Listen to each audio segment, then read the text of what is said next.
Good morning mga kumitil. Ito na, mag-upisa tayo magtanim.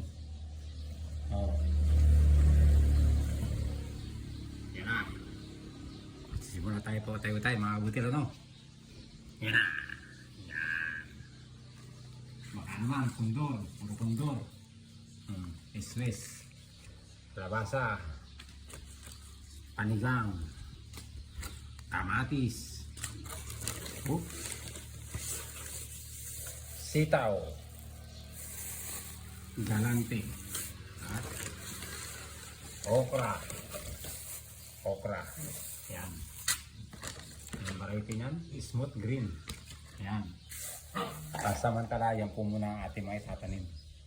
Kasi yung ampalaya ay handa po natin yung kanilang gagapangan at medyo ginto po ang presyo ang ampalaya na po.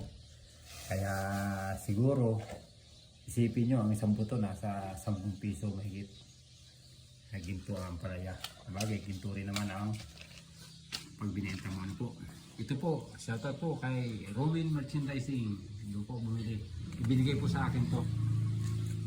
3. Ayan po. Ayan. Bigay lang po ito. Na-expire daw po ito. Asubukan po kung tutubo pa. Pero sa tingin ko tubo po ito. Basta sa lupa nalalagay. Check lang po mga kapatid ha. Pero tutubo po ito. At ginto rin po ang presyo nito. Lalo ngayon papasot bagong taon na po. Ngayon wala pong Fortuner. Pansamantala ito muna po. Walang kalisto. Warhook. Ayan. War daw ito. Mga kapatid. Mga kapatid. Sisimulan ko na pagtatanim. Abangan nyo mga susunod na kabanata. Happy farming. Mga kapatid. Thank you for watching.